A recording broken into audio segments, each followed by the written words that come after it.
Wow. Wow. We don't know about you, but we're still pretty shook from the event. Sure enough, Galactus arrived, and stuff got crazy. Fast. We did indeed use both jetpacks and drive the battle bus. This one was more interactive than ever, and a lot happened in a short amount of time. To make sure you didn't miss anything, today we're going to be discussing everything that happened during the Devourer of Worlds event. From the big to the small, we'll be covering it with a fine-tooth comb. But before we do, make sure to like the video, subscribe to the channel if you haven't already, and click that bell so you never miss a video. This is NewScapeGames, your source for Fortnite news, leaks, and theories. The Devourer of Worlds. The event started with players on the helicarrier, anxiously waiting for Galactus. Once the timer reached 0, he rose, towering over the entire island. With a swipe of his backhand, he catapulted everyone into the air, sending them into freefall. That's when Iron Man showed up, giving you a trusty jetpack. "We gotta stop Galactus from meeting the 0 point. You're free, right?" he says. Wasting no time, the big guy begins to harness the power of the 0 point, red beams emanating from his fingers. It quickly begins to rise, glowing blue and purple. All the while you are still suspended, the orb now pulsating. "You can drive a battle bus, right?" Iron Man says, transporting you to a tinkered version of the Fortnite reality. Sure enough, you find yourself in a battle bus, gamma cells littered throughout the interior. Iron Man explains that this is a modified reality, and he has made billions of battle bus copies. And not just that, he's made each of them into powerful bombs. The point of them is a distraction. Keep Galactus from consuming the 0 point long enough and a portal will open, sending him back to his reality.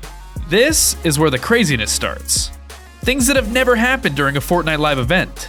Controlling the battle bus, you fly closer and closer towards Galactus. All the while attack drones are flying, preparing to strike.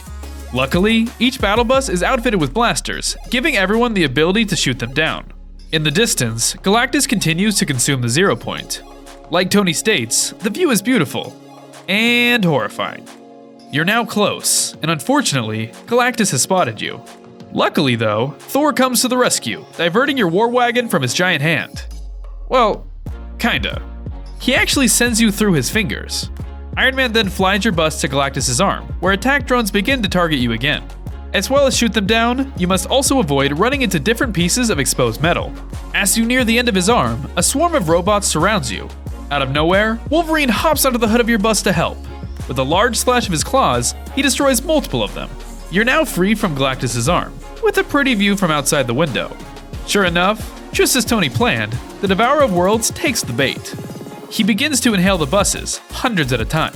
Luckily, you have been ejected from yours, getting to watch from a healthy distance. The plan works! The bombs detonate. Galactus begins to glow green, cracks forming throughout his body. The explosions escape from Galactus as he screams in pain. Then, again like Tony predicted, a rift forms. Galactus is pushed through it, teleporting away from the Fortnite reality. Galactus has been defeated! The screen goes black, but it's not over yet. In the darkness, a phone rings. The screen comes back, now showing John Jones' office, him laying on the ground behind his desk. Panic has struck in this reality. The camera pans around to reveal John Jones, unconscious. He awakes quickly, scared and staring at the camera. And boom, cut to black. Just like that, the event is over. We're still trying to process everything that happened, but we do have some preliminary thoughts. First, that event was awesome. Epic was really keen on hyping this one up, and we think they delivered. It was more interactive than ever, and on a scale Fortnite has never seen before. On top of this, it ends with a cliffhanger that has us dying to know what the next season holds. Now we're just gonna have to wait for that timer to reach 0. Now that we've covered the insanity that was the Devourer of Worlds, we thought it'd be the perfect time to look back at some of Fortnite's biggest events. Starting with the Final Showdown. To us, the big event at the end of Season 9 is one of Fortnite's best. Called the Final Showdown, it all started with something that appeared to be a large eye trapped in ice inside the Ice King's castle. Eventually, the creature inside would bust out, retreating to the water and taking the castle with it. On the other side of the map, at the pressure plant, something large was being built. As the final event loomed closer on the horizon, two things became obvious. That thing in the water was a monster, and that thing being built was a mech. And yeah, they were going to fight it out across the island. Sure enough, come July 20th, 2019, that's just what happened. And it was awesome. For the most part, the fight was neck and neck. The mech would shoot missiles at the monster, then the monster would reply with a laser blast. Then, without notice, the mech charged at the monster, using its jetpacks to fly it into the ocean. After a few moments, the giant robot rose from the water. At this point, we all thought they were the champion. The monster had been defeated. Yeah, we were wrong. The monster jumped out of the water onto the mech, seriously messing it up. Then, two big things happened. The mech, super damaged, punched through the vault to grab the power orb.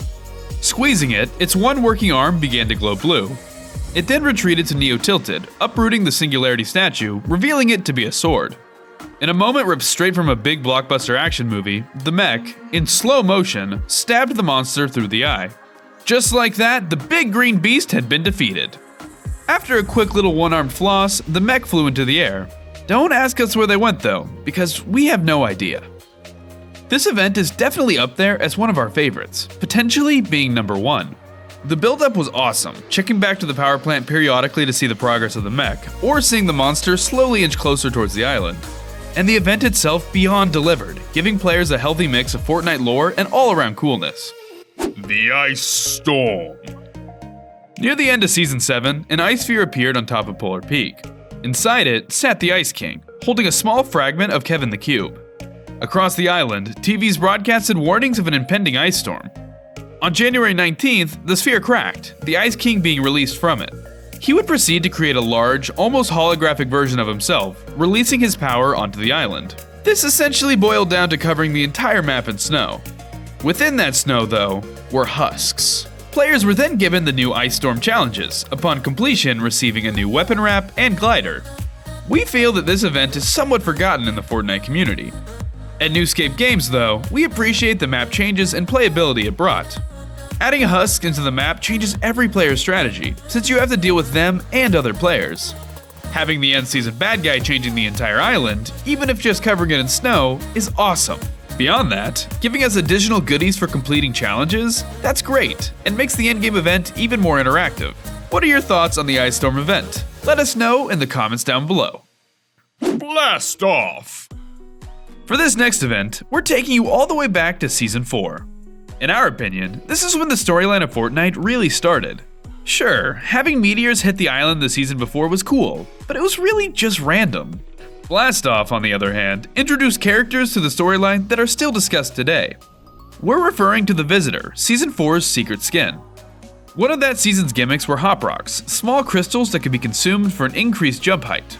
Over the course of the season, the rocks were collected by the Visitor, transported to his workshop inside the villain's lair of Snobby Shores. Inside this shop sat a rocket, the Hop Rocks being used to fuel it. On June 30th, 2018, that launch took place. It shot directly into the air, flying far away from the island. In its wake, a large trail of smoke appeared. Many believe this to be it, but as Epic has proven time and time again, they love to make their players think an event is over before it actually is. Set coordinates is then heard in the distance, followed by 4 large lasers targeting tilted towers. The rocket then began to fly the city straight on. Before it could reach it though, a giant rift opened over it. This would begin a series of rifts opening and closing throughout the island, the rocket always following close behind. After flying all around the map, a final rift would open above Loot Lake. The rocket flew through it, tearing the rift wide open.